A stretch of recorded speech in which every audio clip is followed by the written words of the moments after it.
Assalamualaikum. Waalaikumsalam warahmatullahi wabarakatuh. Apa kabar Pak? Alhamdulillah sehat walafiat. Mohon maaf Pak, saya mengganggu waktunya sebentar. Bisa? Mohon. Ini Pak, saya itu dapat tugas dari program Guru Penggerak, yaitu untuk menggali informasi masalah pengambilan keputusan yang berbasis kebajikan. Saya harus menggali informasi tersebut dari para kepala sekolah atau pemimpin sekolah yang sudah menjabat. Boleh Bapak saya ngobrol-ngobrol sebentar Pak? Boleh.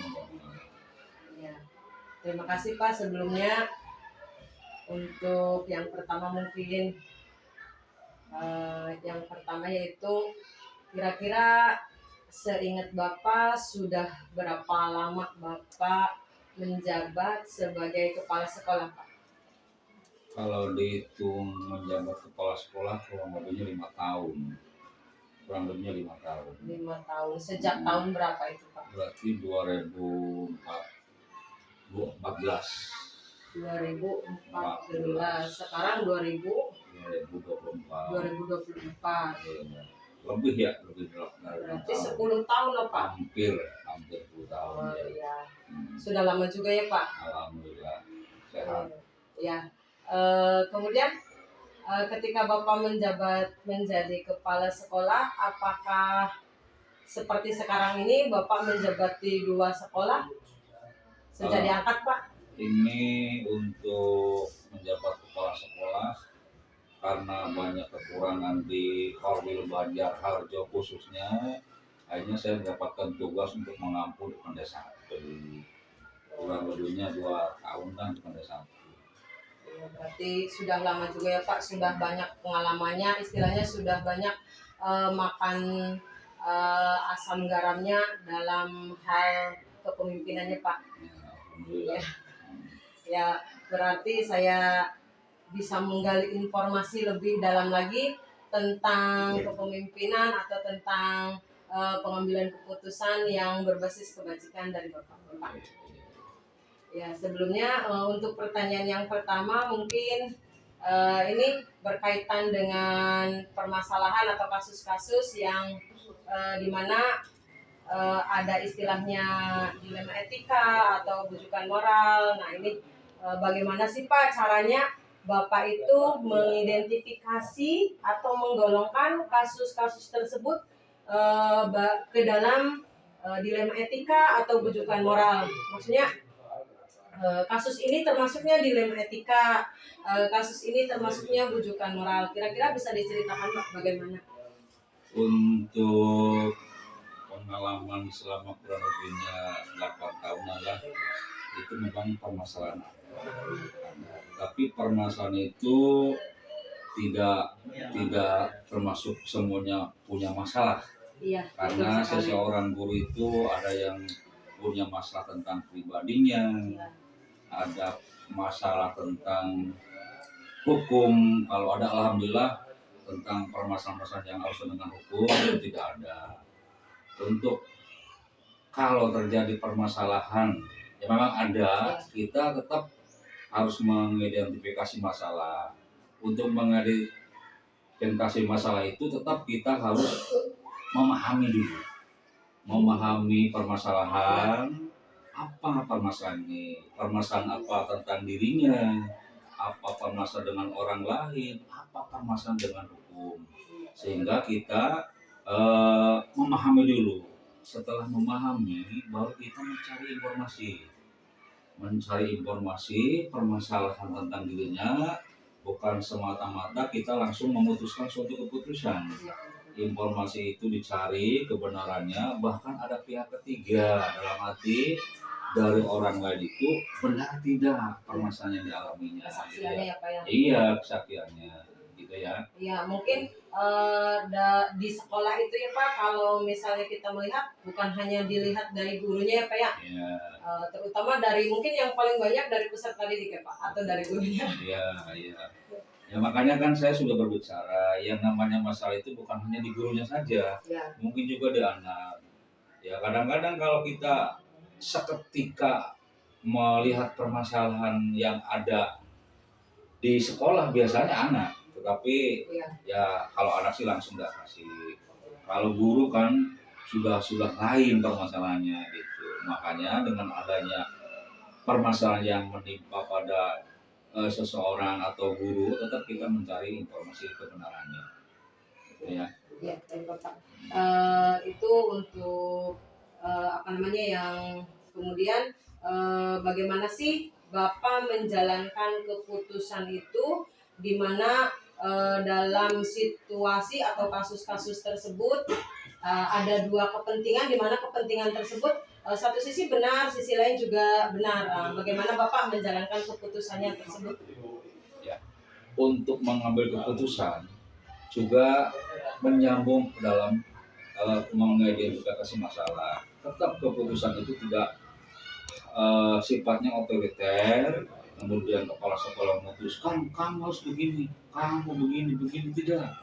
Tetap kita mencari informasi kebenarannya. Setelah itu baru kita rembuk dengan pihak-pihak yang ada di lingkungan sekolah atau di lingkungan masyarakat. Kalau kejadiannya permasalahan di luar sekolah, tetap ada komunikasi kebenarannya. Jadi tidak semata-mata untuk mengambil keputusan kamu salah, kamu ini enggak. Tetap ada pihak-pihak yang pihak orang lain, gitu ya. Iya, berarti kita itu intinya jangan atau tidak boleh menjudge atau menghakimi orang tersebut kamu bersalah seperti itu ya Pak ya. Betul. Ya, berarti ada langkah-langkahnya yang Bapak tempuh, kemudian ada beberapa pertimbangan yang memperhatikan ya kebajikan-kebajikan yang selama ini kita percaya atau kita anut ya Pak. Iya. Ya bagus sekali ya Pak ya. Apa namanya? Begitu harus bijaksananya seorang pemimpin ya Pak. Iya. Pemikirannya harus betul-betul melihat permasalahan tersebut dari berbagai sudut pandang dan juga kita harus mencari informasi dari beberapa pihak. Iya, jadi tidak semata-mata langsung begini kan kita belum tahu. Iya. Iya betul. Baik Bapak, kemudian kira-kira langkah-langkahnya atau prosedurnya seperti apa Pak yang biasa Bapak lakukan selama ini untuk menyelesaikan kasus-kasus atau situasi yang di mana ada dua kepentingan benar dan benar atau yang kita sebut dilematika Pak. Langkah-langkahnya bisa diceritakan Pak? Pertama itu kita panggil dulu orangnya, permasalahannya apa, kemudian permasalahan itu setelah ada di benak kepala sekolah, tetapi permasalahan itu tetap tadi sudah saya sampaikan, itu harus tahu permasalahan itu, memahami, kemudian mencari fakta, mencari orang-orang yang ada di sekitarnya atau di luar, itu benar apa tidak permasalahan itu, baru kami dengan teman-teman atau kalau kejadian permasalahan tentang pribadinya di sekolah, tetap kita mempunyai suatu jawaban kebersamaan, dalam arti keputusan bersama, bukan keputusan kepala sekolah seolah-olah langsung kamu harus begini, kamu begini, tidak. Kebenarannya dicari dulu. Itu. Berarti apakah selama ini istilahnya ada uji publik gitu ya Pak ya, semacam uji publik. Kalau misalnya ternyata menurut uji publik itu tidak salah, berarti ya memang orang tersebut atau siswa tersebut memang tidak bersalah ya Pak ya. Ya kemudian kira-kira hal-hal apa saja sih ya Pak yang selama ini Bapak anggap efektif dalam mengambil keputusan-keputusan pada kasus-kasus dilema etika Pak? Untuk mengambil keputusan secara efektif, kepala sekolah itu siap tanggap terhadap permasalahan.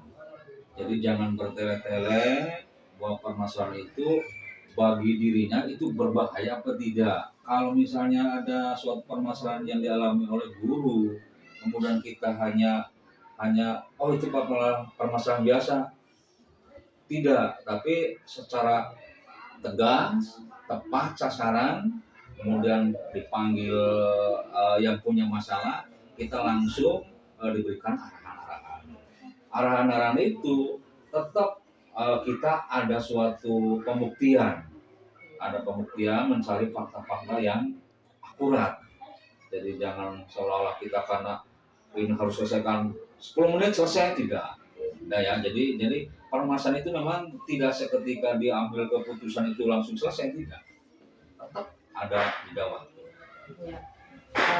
Kira-kira dalam jangka dekat ini pernah tidak Bapak mengalami atau apa namanya ya, untuk sekarang ini kira-kira ada suatu permasalahan atau contohnya gitu Pak? Ada. Yang paling sekarang lagi apa istilahnya ya, hangat-hangatnya mungkin misalkan di sekolah Bapak gitu. Tidak ada. Jadi terutama kebanyakan yang dialami oleh siswa. Siswa sekarang itu sudah ada perubahan zaman mungkin ya. Ada perubahan zaman karena banyak lingkungan yang beda generasi, akhirnya terbawa arus. Kadang-kadang anak yang kita di sini sekolah di SD kami, kemudian ada hubungan dengan temannya yang alumni, itu kadang-kadang perbuatan-perbuatan yang kurang baik itu kadang-kadang dilakukan, sehingga ada informasi-informasi yang dilakukan siswa itu karena di luar jam pelajaran kami tidak tahu, yang akhirnya setelah itu ya mencari informasi, guru itu mencari informasi ke lingkungan, permasalahan apa yang dialami anak, apa kriminal, apa permasalahan yang sepele, tetap harus mempunyai suatu tindakan. Yang lagi hangat-hangatnya sekarang itu di kalangan anak-anak ya Pak. Contohnya seperti tadi yang Bapak sebutkan, mungkin istilah kasarnya tawuran ya Pak ya, Gitu. atau kenakalan anak-anak itu bagi kita itu bukan satu kesalahan mungkin ya Pak ya. Ya, itu yang sering terjadi, yang membuat mungkin bukan hanya Bapak ya yang mengalami, mungkin kepala sekolah lain juga, atau di sekolah lain juga banyak terjadi ya Pak. Memang suatu dilematis ya Pak. Kalau kita melangkah seperti ini benar, kita melangkah seperti ini juga benar. Jadi kita agak bingung sendiri ya Pak ya, seperti itu. Yang penting nanti dalam mengambil suatu keputusan itu tetap jangan ada merasa salah, ada yang merasa benar. Karena kalau merasa salah, kalau dibenarkan kemudian tidak menerima, itu kan ada faktor-faktor yang lain pendukungnya.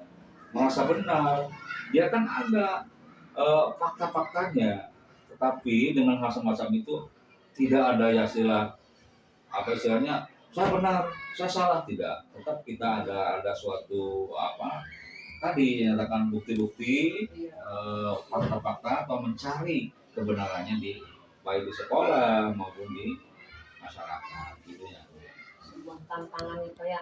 Ya, kira-kira bisa Pak diceritakan selama Bapak menjabat menjadi pimpinan atau kepala sekolah di mungkin bukan satu sekolah saja ya Pak ya. Tantangan-tantangan itu mesti ada ya Pak ya. Kira-kira bisa diceritakan Pak tantangannya apa saja, dari yang paling ringan atau sampai ke paling berat untuk menangani kasus atau situasi dilematika Pak. Ya, untuk tantangan yang dialami oleh siswa maupun guru yang ringan, ya kita dengan teguran saja. Teguran, kemudian setelah ditegur, kemudian dia mengakui bahwa saya begini, tetap ada suatu solusi nantinya. Tapi kalau tantangan yang dialami baik siswa maupun berat itu perlu proses. Ya, perlu proses karena tadi ada tantangan yang dalam etika oleh siswa maupun guru, apalagi yang berhubungan kalau ada urusan dengan hukum, tetap ada jeda waktu untuk memecahkan permasalahan itu. Ya. Kira-kira hambatan ketika kita menangani permasalahan tersebut hambatan-hambatannya apa saja itu? Ya hambatannya kadang kita untuk mengambil suatu keputusan itu banyak problem. Hambatan dari orang, kadang-kadang orang lain begini, orang yang satunya begini, orang yang satunya begini alasannya. Tetapi kan tetap kita harus mencari suatu kebenaran. Ada hambatannya, nah itu hambatannya kadang-kadang membutuhkan waktu juga. Ya, tidak Proses seketika ya, Pak. proses, bukan proses. Nah itu jadi tidak dalam hal untuk memecahkan suatu permasalahan itu pasti ada tantangan, ada hambatan. Tapi dalam tantangan hambatan itu perlu proses. Ya, apalagi tadi saya sudah menyampaikan tentang eh, ada urusannya dengan hukum, umpamanya gitu perlu tahapan. Ya, Berarti tantangannya waktu mungkin ya Pak ya, ya, membutuhkan waktu atau menyita waktu yang harusnya kita bekerja efektif jadi tersita karena harus menyelesaikan permasalahan tersebut ya Pak. iya, Ya, iya. ya baik Bapak. Kemudian kira-kira dalam menangani permasalahan atau situasi-situasi yang dilematis seperti itu, apakah Bapak mempunyai jadwal atau tata kelola waktu? Apakah Bapak langsung menyelesaikan seketika permasalahan tersebut, Pak? Oh, itu untuk masalah jadwal untuk memecahkan permasalahan seseorang. Kalau saya di sekolahan khusus kan kami, itu saya sudah menyampaikan tadi permasalahannya apa. Kalau permasalahan tentang yang sangat urgen, itu tetap dibuatkan jadwal. Tetapi kalau permasalahan hanya tentang pribadinya, itu nggak usah. Jadi kita langsung seketika, tetapi seketika tetap memerlukan proses juga. Jadi memerlukan proses mencari fakta, mencari kebenarannya, memahami permasalahannya. Setelah itu langsung permasalahan itu langsung ditegur secara langsung. Kalau misalnya permasalahan itu urgen, tetap kami buatkan jadwal. Dan jadwal pun itu tidak tentukan mesti tanggal sanu hari ini, tidak. Karena kan proses kepala sekolah dalam menangani hal-hal tersebut bukan hanya itu. Kegiatannya banyak. Apalagi ada istilah eh, harus mengerjakan inilah, itulah. Sehingga untuk jadwal itu kalau permasalahannya organ tetap tidak harus hari itu tidak. Iya, Ya. iya. Baik. Berarti intinya eh, dalam menangani permasalahan tersebut mungkin seketika itu akan kita tangani ya Pak ya. Tapi dengan tidak mengesampingkan kita itu harus memperhatikan nilai-nilai kebijakannya tersebut, nilai-nilai kebajikannya ya Pak ya. Tetap memperhatikan, tidak langsung memutuskan seperti ini langkah kita mungkin ya. Seperti itu ada waktunya, mungkin ada juga kita mengambil pendapat dari rekan-rekan kita juga ya Pak ya. Iya. Kemudian terkait penyelesaian masalah-masalah atau kasus-kasus yang berhubungan yang disebut dilema etika, apakah ada faktor pendukung ya Pak yang selama ini mempermudah Bapak selaku kepala sekolah dalam menangani atau membantu menyelesaikan permasalahan dilema etika tersebut, Pak? Jadi untuk mempermudah permasalahan itu langkah pertama adalah oleh kepala sekolah dulu, karena bertanggung jawab yang sebagai kepala sekolah mempunyai tanggung jawab. Tetapi untuk hal-hal yang lain memberikan suatu bantuan kepada orang lain, tadi kan sudah sampaikan, barangkali orang lain mah itu istilahnya memberikan suatu informasi yang tidak benar. Kadang misalnya permasalahan si A itu dengan si B-nya itu ada masalah pribadinya, kadang-kadang sok ditambahkan Mbak. Sehingga kalau hal tentang permasalahan yang timbul pada di sekolahan, tetap untuk sementara mah langkah pertama adalah ditangani kepala sekolah. Kemudian kalau misalnya permasalahan itu sampai tidak selesai diselesaikan oleh kepala sekolah, tetap memberikan suatu bantuan pihak ketiga, orang lain. Kok begini-begini, nanti ada masukan-masukan dari orang lain atau dari guru yang temannya. Itu kalau terjadi di guru loh. Iya. Nah, kalau terjadi di anak, tetap kita berkomunikasinya dengan guru kelasnya. Iya. Gitu. Berarti intinya kita itu bekerja sama atau Bapak yang selama ini membantu Bapak ya rekan guru ya Pak, atau juga mungkin bisa juga selain guru ya Pak, Ya, termasuk apa ya, kalau selain guru itu bisa komite. ya komite, uh, bisa juga mungkin dari masyarakat luar ya Pak ya. gitu. Ya, jadi kita itu mungkin kalau dari yang saya serap ya Pak, Ya. mungkin dalam menangani permasalahan kita tidak bisa menangani permasalahan tersebut secara sendiri ya Pak ya. Iya. Kalau bantuan orang lain. Ya, harus berkolaborasi Iya. Pak dengan berbagai pihak gitu. Kemudian setelah kita dari awal ngobrol tentang pengambilan keputusan tentang situasi atau kasus dilematika, kira-kira selama ini ada tidak pembelajarannya buat Bapak Pak? Dari sejak Bapak jadi kepala sekolah sampai sekarang, kan sudah beberapa banyak permasalahan ya Pak ya yang Bapak tangani. Nah, ada tidak Pak pembelajaran yang bisa Bapak petik dari situ? Pembelajaran itu bagi saya pribadi memang ada saja permasalahan yang timbul di sekolahan, apalagi saya sudah menjabat hampir 8 tahunan lebih mungkin ya, masalahnya ada saja. Pembelajaran itu suatu permasalahan yang kedepannya mudah-mudahan tidak akan terjadi kalau permasalahan itu langsung siap tanggap diatasi, langsung permasalahan diselesaikan. Itu pembelajaran bagi saya sebagai pemimpin, kalau ada masalah tetap secepatnya dipecahkan. Berarti intinya tidak ada suatu permasalahan mungkin yang tidak bisa diselesaikan ya Pak. Ya. Kemudian ketika kita menangani permasalahan, otomatis kita diuji kesabarannya Pak. Betul. Mungkin bisa jadikan pembelajaran untuk kita menjadi seseorang yang sabar ya Pak ya. Terus ada lagi tidak Pak, selain tadi yang Bapak sebutkan tersebut tadi pembelajarannya, selain itu kira-kira ada lagi tidak Pak? Mungkin bagi Bapak pribadi, bagi sekolah umumnya gitu. Ya, untuk pembelajaran yang kedepannya mudah-mudahan tadi kan permasalahan sudah ditangani langsung, siap diatasi, kemudian dicari informasi kebenarannya, kemudian mudah-mudahan nanti kalau misalnya dalam hal menangani suatu permasalahan langsung ditanggapi, ya alhamdulillah itu tidak akan timbul lagi. Mudah-mudahan tidak ada masalah-masalah yang timbul di sekolah kami, gitu ya. Jadi intinya pembelajaran merupakan suatu suatu pengalaman. Suatu pengalaman. Jadi nanti pengalaman pahit dan manisnya sudah dirasakan. Yang pedis semacam ini, yang berselama ini, yang manisnya tetap kita mengunyah.